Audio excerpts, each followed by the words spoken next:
सभी प्यारे मित्रों को नमस्कार। मित्रों, एक बार फिर से स्वागत है आप सभी का राजस्थान पर। समय बचाओ अभियान जो चला रखा है विद्यार्थियों के लिए, उसे हम लोग आगे बढ़ा रहे हैं साथियों। प्रयास ये है कि जो विद्यार्थियों का हौसला टूट चुका है या जिन हौसलों को आप लोगों के साथियों हार चुके हैं कि पढ़ा नहीं जा रहा, याद नहीं हो रहा, समय नहीं है, सिलेबस ज्यादा है, कैसे कवर करें, हमें कोई मार्गदर्शक चाहिए, आप चिंता मत कीजिए साथियों। एक गुरु के रूप में नहीं, एक कोच की भूमिका के रूप में आपके बीच में उपस्थित हूं।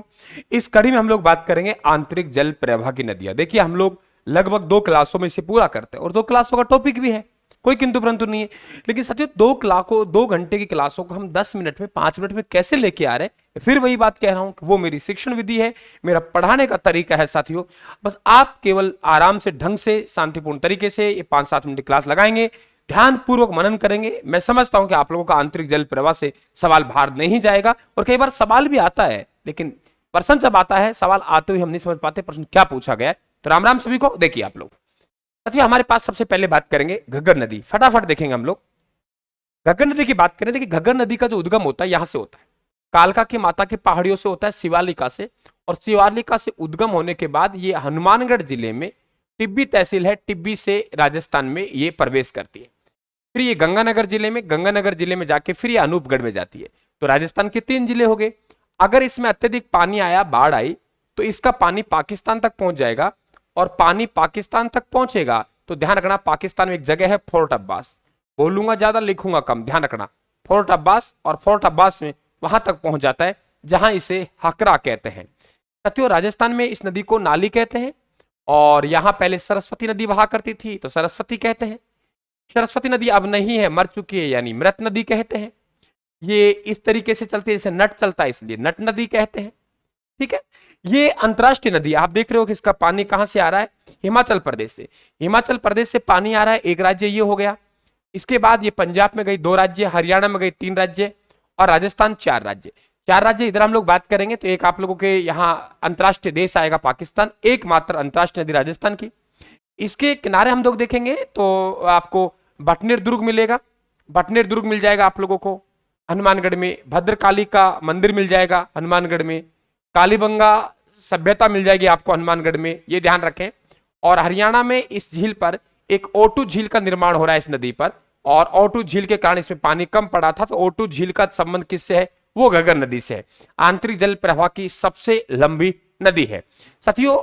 उद्गम स्थल कालका हो गया हिमाचल प्रदेश से। बरसात पर निर्भर करता है इसका अंत स्थल, क्योंकि आंतरिक जल प्रवाह की नदियां वो नदी होती हैं जो ना तो कहीं किसी महासागर में, क्योंकि इधर पड़ेगा, ये इधर अरब सागर का हिस्सा है, और इधर देखेंगे आप लोग यहाँ पे तो इधर बंगाल खाड़ी का हिस्सा है। तो इधर बंगाल खाड़ी में अगर कोई नदी अपना जल ले जाती है सहायक नदियों के माध्यम से, तो बंगाल खाड़ी नदी कोई अरब सागर में अपना जल ले जाती है तो वो अरब सागरीय नदी। और वो नदी जो बहती बहती कहीं रास्ते में ही लुप्त हो जाती है उसे आंतरिक जल प्रवाह की नदियां कहते हैं। और आंतरिक जल प्रवाह का ये क्षेत्र राजस्थान का, इसमें ये आता है। आगे हमारे पास में कांतली, गौर से देख लीजिए, ये कांतली है और एक कांकनी है। देखिए, कांतली नदी का उद्गम होता है वो खंडेला की पहाड़ियों से होता है। खंडेला की पहाड़ियों से इसका उद्गम होता है। और खंडेला की पहाड़ियों से उद्गम होने के बाद ध्यान रखें, ये नीम का थाना खंडेला, फिर आप लोगों के यहाँ इस तरीके से यहाँ जाएगा। तो खंडेला की पहाड़ियां सीकर, खंडेला की पहाड़ियां सीकर से उद्गम होता है। और झुंझुनू में मुंड्रेला गांव पड़ता है। कौन सा गांव पड़ता है, मुंड्रेला। मुंड्रेला गांव में ये नदी लुप्त हो जाती है। इसके बहवाव क्षेत्र को तोरावाटी कहते हैं। क्या कहते हैं, तोरावाटी कहते हैं। इस नदी के किनारे हम लोग बात करें कांतली नदी किनारे, तो कांतली नदी किनारे ध्यान रखना आप लोग, एक तो गणेश्वर सभ्यता है। कौन सभ्यता है, गणेश्वर सभ्यता। तो गणेश्वर सभ्यता ध्यान रखें कांतली नदी किनारे है। सुनारी सभ्यता है वो कांतली नदी किनारे है, और इसे स्थानीय भाषा में क्या कहते हैं, तोरावाटी कहते हैं। ठीक है, शेखावाटी प्रदेश की नदी है ये। कांकनी नदी का उद्गम भी जैसलमेर से होता है और अंत भी जैसलमेर में होता है। देखिए, यहां से कांकनी का उद्गम होगा, यहां अंत हो जाएगा। यहाँ पे कोटड़ी गांव पड़ता है जैसलमेर में, यहां से कांकनी का उद्गम होता है। और यहाँ पे देखेंगे मीठी खाड़ी, क्या है, मीठी खाड़ी में जैसलमेर में लुप्त हो जाती है। रास्ते में है ये एक भूज झील का निर्माण करती है। क्या उसी झील का, भूज झील का। और इसे स्थानीय भाषा में मसूरदी कहते हैं। आंतरिक जल प्रवाह की सबसे छोटी नदी है, मात्र 17 किलोमीटर इसकी लंबाई है। तो कहने का मतलब एकमात्र जिला है जैसलमेर। जैसलमेर के कोटड़ी गांव से उद्गम हुआ और मीठी खाड़ी में जाके लुप्त हो गए जैसलमेर में। रास्ते में भूज झील का निर्माण किया, उपनाम मसूरदी हो गया, मात्र 17 किलोमीटर। आंतरिक जल प्रवाह की सबसे छोटी नदी है। तो कांतली अलग है और कांकनी अलग है, मेरे हिसाब से स्पष्ट हो गया होगा आपके। अब बात करते हैं साबी। साबी नदी का जो उद्गम होता है वो साथियों यहां से होता है, जयपुर ग्रामीण से। जयपुर ग्रामीण से उद्गम होगा इस नदी का, जयपुर ग्रामीण से उद्गम होगा।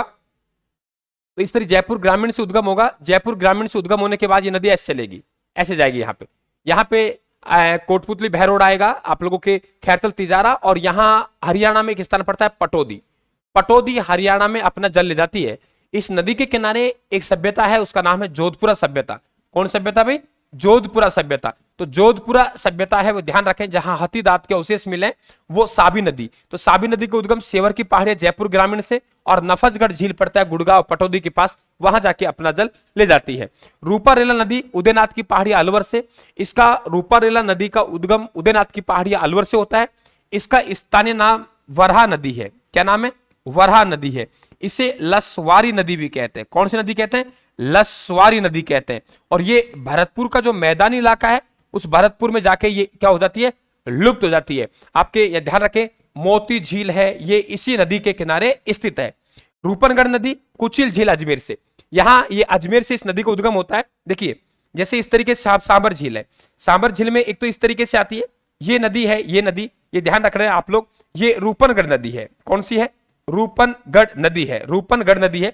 और एक इस तरीके से आती है, ये मेंथा नदी है। और ये ध्यान रखें आप लोग, खारी खंडेला रूपनगढ़ मेंथा, खारी खंडेला रूपनगढ़ मेंथा, खारी खंडेला रूपनगढ़ मेंथा, खारी खंडेला रूपनगढ़ मेंथा, ये चार नदियां हैं जो अपना जल सांबर झील में ले जाती है। दोबारा फिर बोल लीजिए, खारी खंडेला रूपनगढ़ मेंथा, खारी खंडेला रूपनगढ़ मेंथा, खारी खंडेला रूपनगढ़ मेंथा, खारी खंडेला रूपनगढ़ मेंथा, खारी खंडेला रूपनगढ़ मेंथा, ये चार नदियां हैं जो अपना जल सांबर झील में ले जाती हैं। एक सवाल और बन सकता है, सांबर झील में ले जाने वाली नदियों में से सबसे ज्यादा नमक के कण कौन सी नदी लेके जाती है? तो सर्वाधिक नमक के कण, सर्वाधिक नमक के कण, तो सर्वाधिक नमक के कण कौन सी नदी? मेंथा नदी लेके जाती है। ये ध्यान रखें, मेंथा नदी का उद्गम ध्यान रखें जयपुर ग्रामीण से हो रहा है। और इधर ये ध्यान रखना, डीडवाना कुचामन होते हुए, कहां होते? डीडवाना कुचामन होते हुए अपना झील सांबर में ले जाती है जल। और ध्यान रखना यहीं पे एक स्थल है लूणवा, लूणवा तीर्थ स्थल है जो जैनियों का है। तो जैनियों का लूणवा तीर्थ स्थल कौन सी नदी के किनारे स्थित है? रूपनगढ़ मेंथा नदी के किनारे स्थित है। रूपनगढ़ नदी का उद्गम यहां से होता है अलवर से, अजमेर से, और यहां से इस तरीके जयपुर ग्रामीण में अपना जल ले जाएगी। ये ध्यान रखें, यही रूपनगढ़ नदी है जिसके किनारे निम्बार संप्रदाय, कई बार पूछता है निम्बार संप्रदाय, कौन संप्रदाय भाई? निम्बार संप्रदाय। निम्बार संप्रदाय की प्रधान पीठ, निम्बार संप्रदाय की प्रधान पीठ सलेमाबाद अजमेर स्थित है। कौन सी? सलेमाबाद अजमेर स्थित है। तो सलेमाबाद अजमेर किस नदी के किनारे स्थित है? आप कहेंगे रूपनगढ़ नदी। आप कहेगा कि जैनियों का तीर्थ स्थल लूणवा किस नदी के किनारे स्थित है? मेंथा नदी के किनारे स्थित। लसवार या वराह नदी किसे कहेंगे? रूपारेला नदी। उद्गम कहां से होता है? उदयनाथ की पहाड़ी अलवर। रूपारेला अलग है, रूपनगढ़ अलग है। रूपनगढ़ का कुचिल अजमेर से हो रहा है, रूपारेला का उद्गम उदयनाथ की पहाड़ियों से हो रहा है। साबी नदी सेवर की पहाड़ियों से अपना जल हरियाणा में ले जा रही है। साबी नदी के किनारे जोधपुरा सभ्यता स्थित है।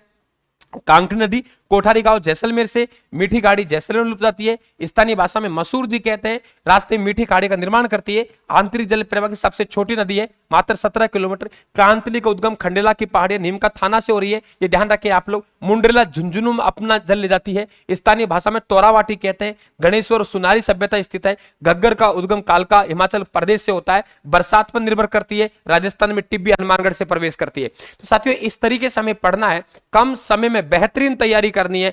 आप मेरे साथ जुड़िए। निश्चित तौर से हम एक राजस्थान में बड़ा इतिहास रचने जा रहे हैं साथियों। उस इतिहास में आप सब भागीदार रहेंगे। राम राम सभी को, नमस्कार साथियों।